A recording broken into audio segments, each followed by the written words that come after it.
En la mañana de hoy les trataré un breve análisis de lo que es el libro Historia del siglo XX de nuestro autor Eric Hobsbawm.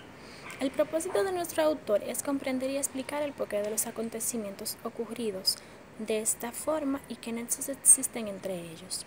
El siglo XX fue una época de catástrofes que se extendió desde 1914 hasta el fin de la Segunda Guerra Mundial.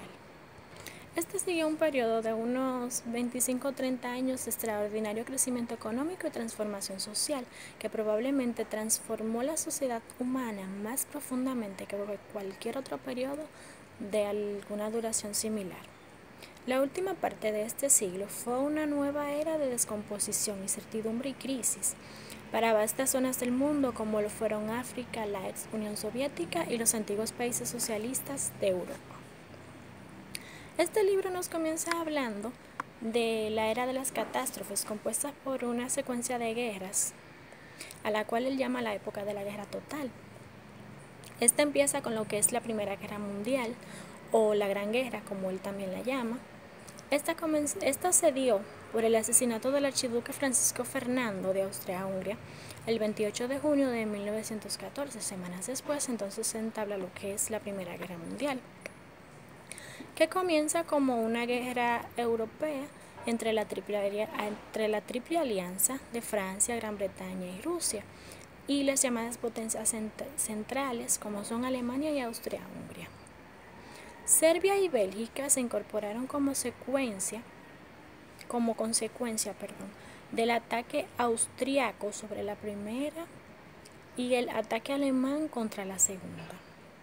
Estados Unidos viene entrando a esta guerra en lo que es 1917 y la participación de este es decisiva. El plan alemán consistía en aplastar rápidamente a Alemania en el oeste y luego actuar con la misma rapidez en el este para eliminar a Rusia antes de que el imperio del zar pudiera organizar con eficacia todos sus ingentes efectivos militares. El término de esta guerra se da con la firma del Tratado de Versalles. Los políticos, al menos en los países democráticos, comprendieron con toda claridad que los votantes no tolerarían un baño de sangre más como el de 1914 y 1918, que fue lo que duró la Primera Guerra Mundial. Este principio determinaría la estrategia de Gran Bretaña y Francia después de 1918. Al igual que años más tarde, inspiraría la actitud de los Estados Unidos tras la Guerra de Vietnam. Esta actitud contribuyó a que en 1940 los alemanes triunfaran en lo que fue la Segunda Guerra Mundial. Las flotas británicas y alemanas confiaban en la tecnología. Los alemanes usaron gas tóxico en el campo de batalla, donde este demostró ser monstruoso, pero a la misma vez ineficaz. Todos los gobiernos continuaron preparándose, pero ninguno de los dos bandos recurrió a esta estrategia en la Segunda Guerra Mundial. Los británicos fueron los pioneros en la utilización de los vehículos articulados blindados, lo que hoy nosotros conocemos como tanques. La Segunda Guerra Mundial fue provocada por la insatisfacción del estatua, pero esta insatisfacción no solo fue manifestada por los estados derrotados. Alemania, especialmente, creía tener motivos de sobra para este resentimiento. Todos los partidos alemanes, desde comunistas en la extrema izquierda hasta los nacionales de Hitler en la extrema derecha, coincidían en condenar el Tratado de Versalles como injusto e inaceptable. Esta Segunda Guerra Mundial significó el paso de la guerra masiva a la guerra total. Para ambos bandos era una guerra de ideologías, era también una lucha por la supervivencia para la mayor parte de los países involucrados. Las muertes causadas directamente por la guerra fueron de 3 a 5 veces superiores a lo que fue la Primera Guerra Mundial. Una vez terminada la guerra, fue más fácil la reconstrucción de los edificios que la vida de los seres humanos. Él también nos habla de lo que es la Revolución Mundial, que esta fue hija de la Guerra del siglo XX, fue una constante mundial, la Revolución Rusa, de 1917 que dio origen a la Unión Soviética, convertida en superpotencia al inicio de la Segunda Guerra Mundial. El peso de la guerra sobre los estados los llevó al borde del abismo. Solo Estados Unidos salió de las guerras intacto y hasta más fuerte que todos los demás países en el fin de los conflictos que desencadenó la agitación. Los partidos socialistas encarnaban la alternativa para cambiar el viejo sistema en la mayor parte de los países europeos. Solo faltaba una señal para que los pueblos cambiaran el socialismo por el capitalismo, y esta señal fue la Revolución Rusa. La finalidad de la Revolución Rusa no era instaurar la libertad y el socialismo en Rusia, sino más bien llevar a cabo la Revolución Mundial Proletaria. La Segunda Guerra Mundial ofreció una ocasión más inmediata y general para adoptar el camino de la guerrilla hacia lo que es la revolución. La necesidad de resistir a la ocupación de la mayor parte de la Europa continental por los ejércitos de Hitler y sus aliados. Este periodo revolucionario se distingue del clásico de 1789 y del de 1917 en varios aspectos. Los grupos políticos vinculados a las Fuerzas Armadas de la Unión Soviética y no las fuerzas de la resistencia hicieron la revolución y ejercieron el poder. Por otro lado, tenemos el abismo económico.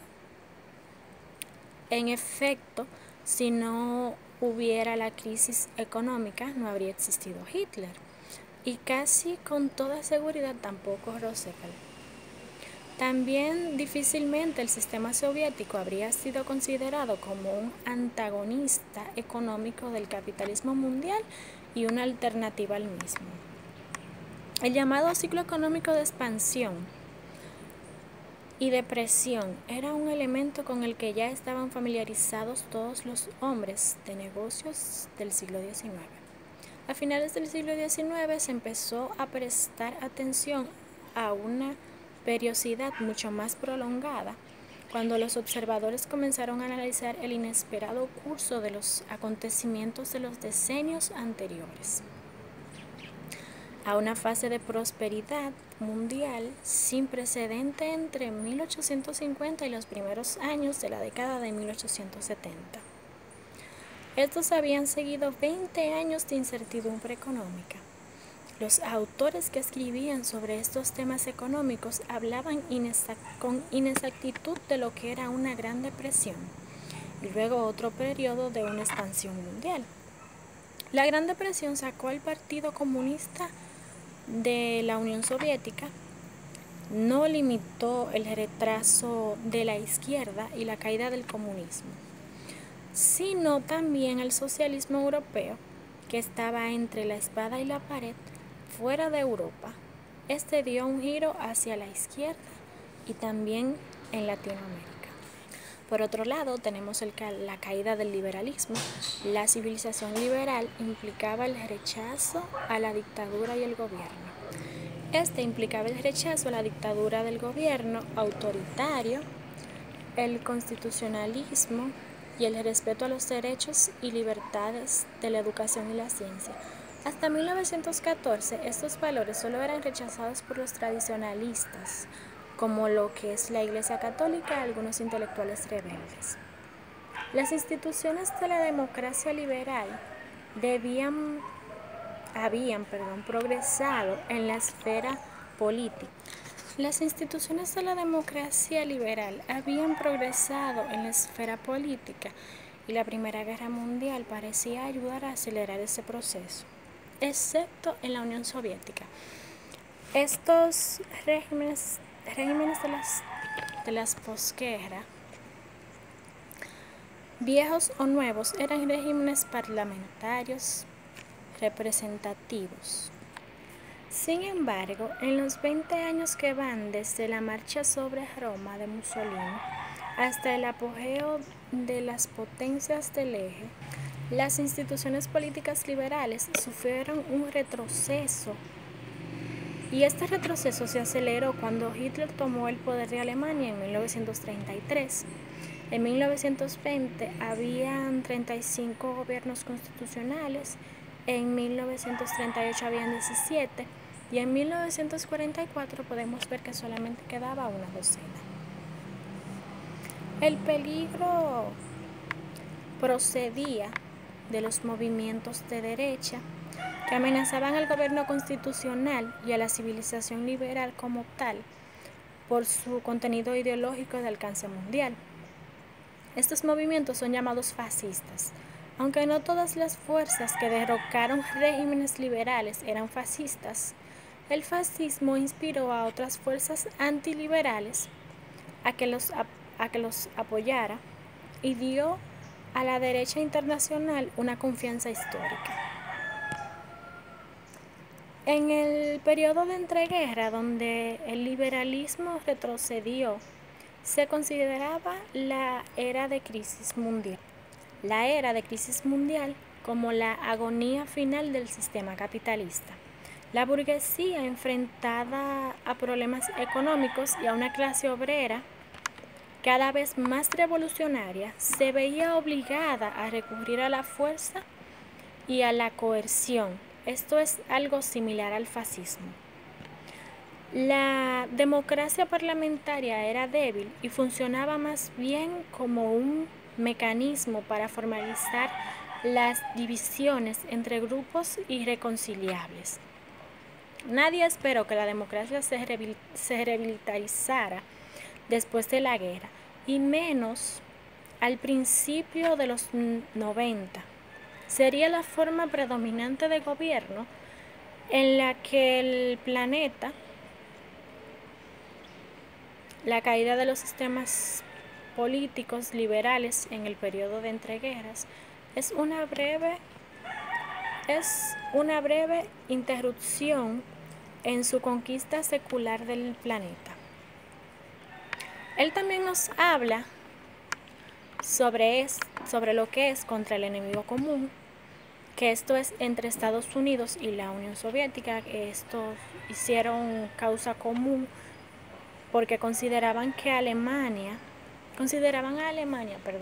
un peligro más grave del que cada uno de ellos significaba el uno para el otro. Esta unión estuvo condicionada por el ascenso y la caída de Hitler desde 1933 a 1945. El factor que impulsó la unión en contra de Alemania es que esta era una potencia fascista. La política del Occidente había de interpretarse como una guerra civil ideológica internacional, es decir, la frontera no separaba el capitalismo y el comunismo, sino lo que el siglo XIX habría llamado progreso y reacción, sabiendo que esos términos ya no eran apropiados.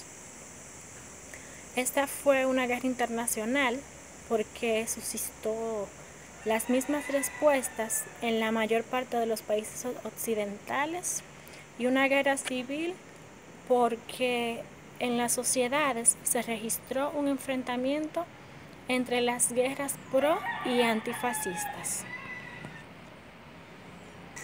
Él también nos explica que fue el ascenso de Hitler el factor que convirtió esas divisiones civiles en una única guerra mundial, civil e internacional al mismo tiempo.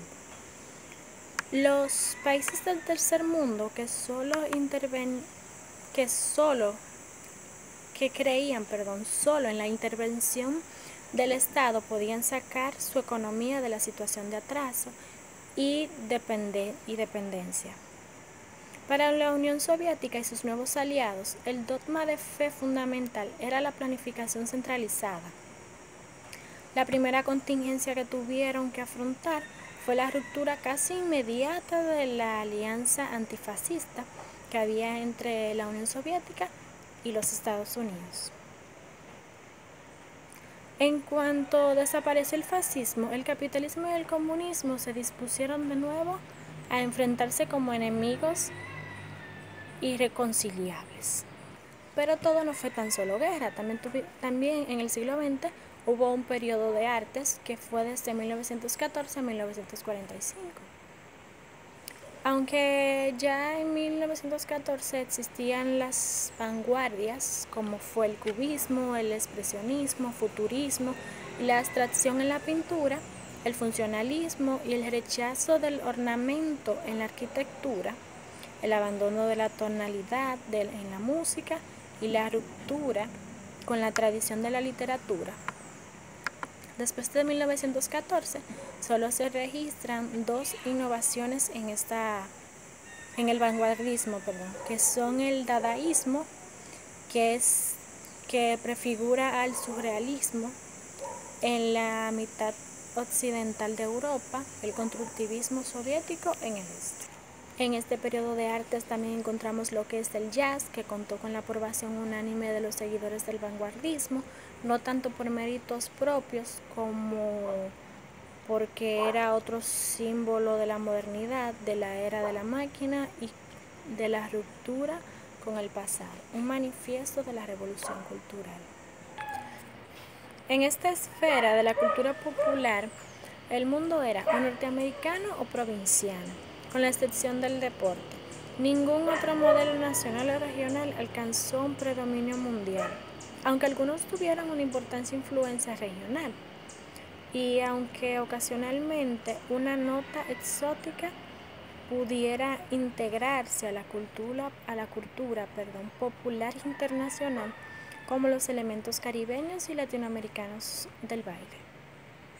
El deporte que adquirió preeminencia mundial fue el fútbol, como consecuencia de la presencia económica del Reino Unido, que había introducido equipos con los nombres de empresas británicas o formadas por británicos expatriados. Por otro lado, tenemos lo que es la Guerra Fría, que esta se basó en la creencia occidental de que el futuro del capitalismo y de la sociedad liberal no estaba garantizado, que los planes de Estados Unidos para la posguerra se dirigían mucho más a evitar otra Gran Depresión que evitar otra guerra. Se esperaban serias alteraciones en la estabilidad social, política y económica, porque la guerra había dejado una población hambrienta, fácil de adoptar la revolución social. La ruptura del pacto soviético norteamericano desde la guerra no basta para explicar por qué la política de Estados Unidos tenía que representar a la Unión Soviética como la cabeza de una conspiración comunista mundial y atea, dispuesta a derrocar los dominios de la libertad.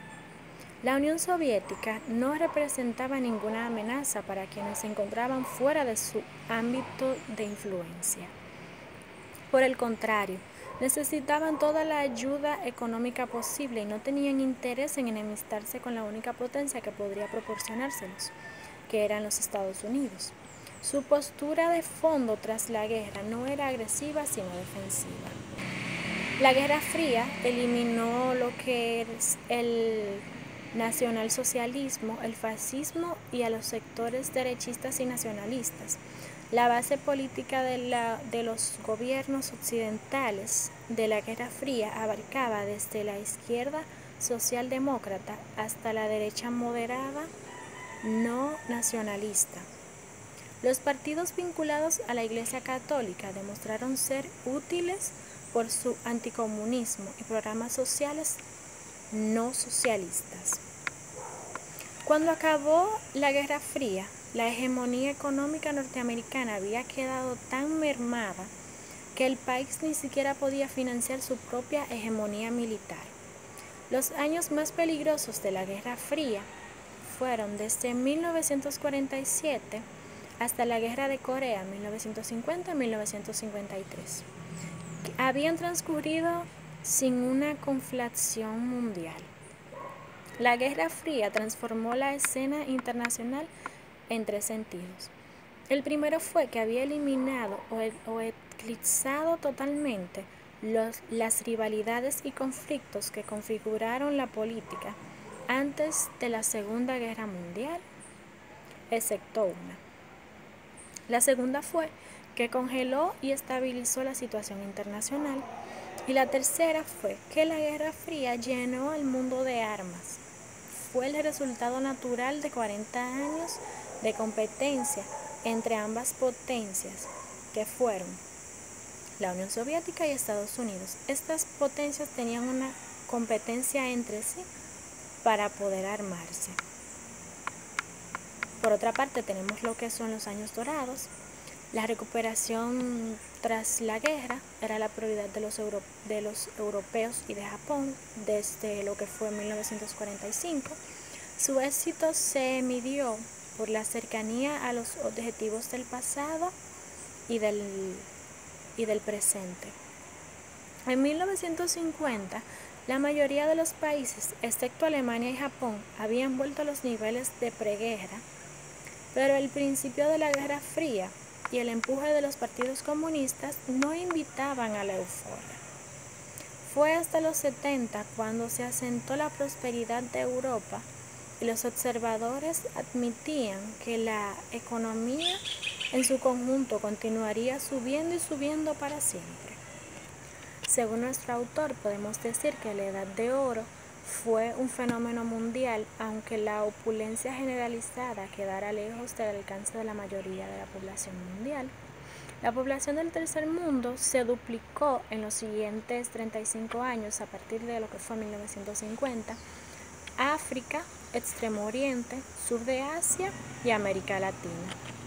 La esperanza de vida se prolongó una media de 7 años o 17 con relación a los años 30.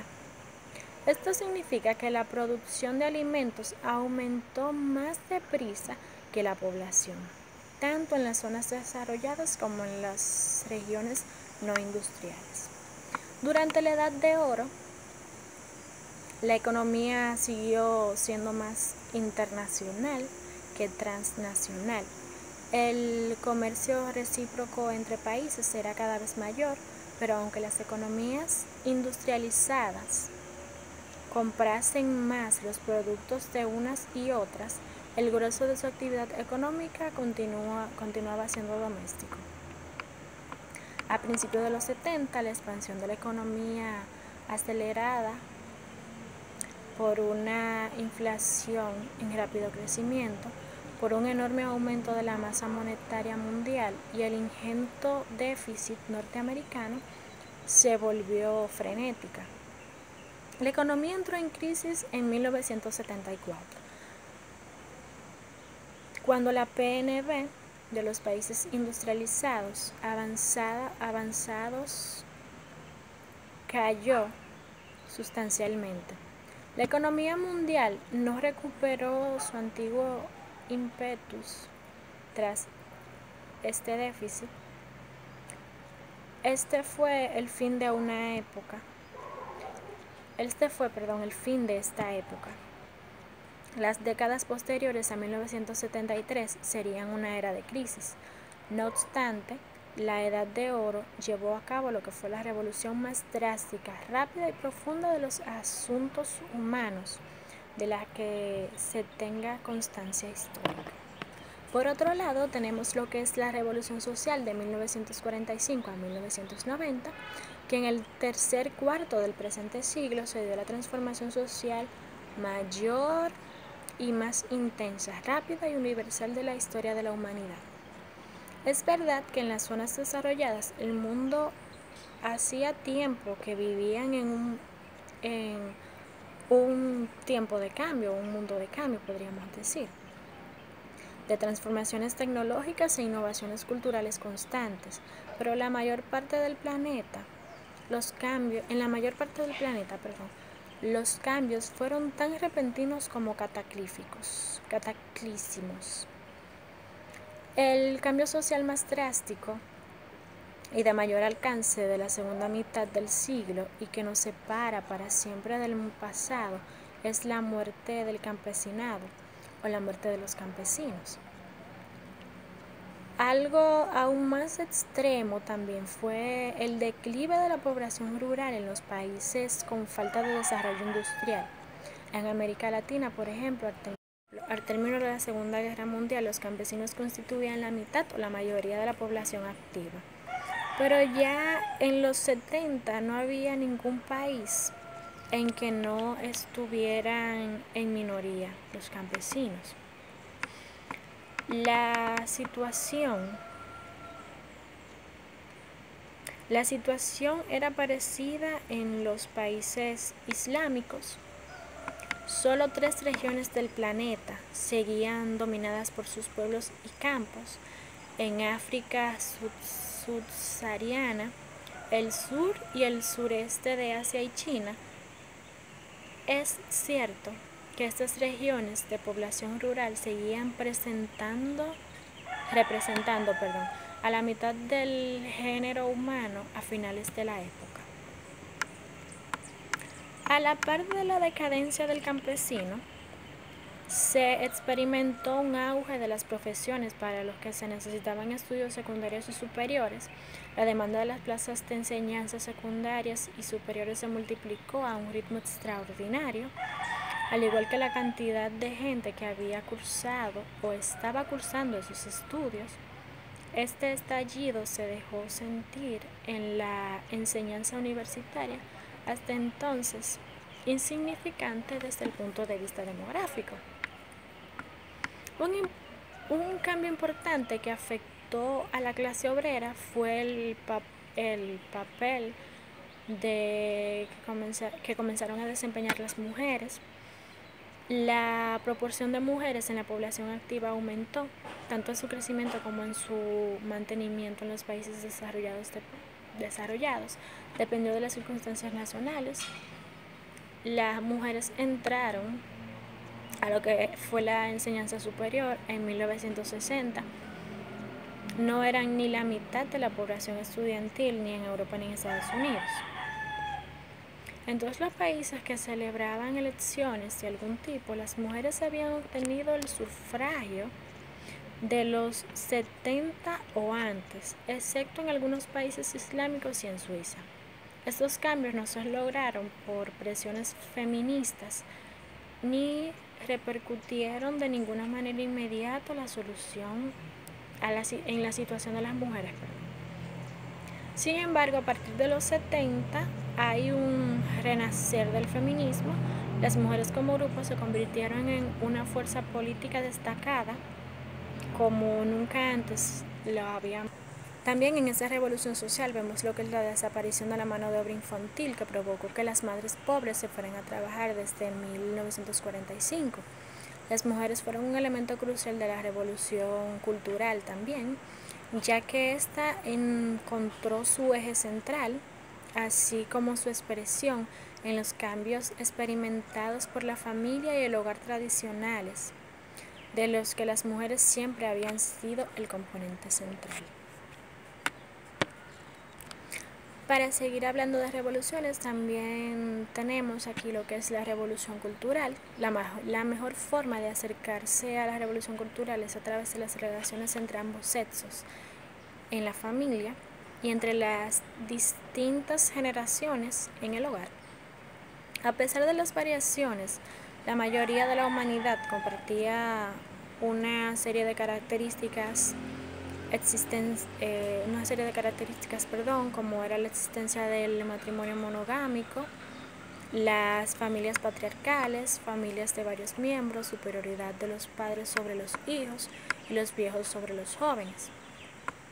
Pero la revolución cultural de fines del siglo XX debería entenderse como un triunfo del individuo sobre la sociedad, como la ruptura de los hijos que habían imbricado a los individuos en el tejido social.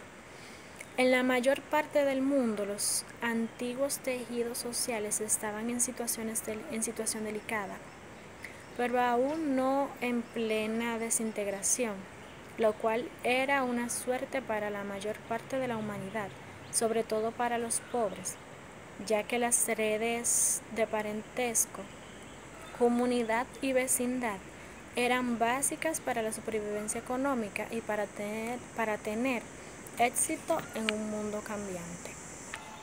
También tenemos la parte del tercer mundo, que nos dice que la explosión demográfica en los países pobres despertó preocupación mundial a finales de la Edad de Oro y fue el cambio fundamental del siglo XX. La explosión fue tan grande porque los índices de natalidad de esos países solían ser más altos que los del mismo periodo histórico en los países desarrollados y y por los altos índices de mortandad cayeron en picado a partir de los 50, debido a las innovaciones médicas y farmacológicas de los 40. En esta parte, nuestro autor nos hace entender que parte del tercer mundo se estaba industrializando rápidamente hasta unirse a lo que era el primer mundo, aunque continuase siendo mucho más pobre. En los 70 se dio el traslado masivo de industrias productivas del mercado mundial desde los países desarrollados a otros países del mundo que ya no eran tan desarrollados como estos. El fenómeno se reforzó por los esfuerzos de los gobiernos del tercer mundo para industrializarse, conquistando mercados para la exportación. La globalización arrancó con lentitud en los 70 y experimentó una gran aceleración en las décadas de crisis posteriores a 1973. Por otro lado, tenemos lo que es el socialismo real. A principios de los 20, la mayor parte de lo que fue hasta 1914, este había sido el imperio ortodoxo ruso de los zares, que se mantuvo intacto como imperio, pero bajo lo que era la autoridad de los bolcheviques y consagrado a la construcción del socialismo en el mundo. El ruso fue un solo estado más pobre y atrasado que la Rusia zarista, pero de enormes dimensiones, dedicado a crear una sociedad diferente y opuesta al capitalismo. Su zona de influencia se amplió en lo que fue 1945.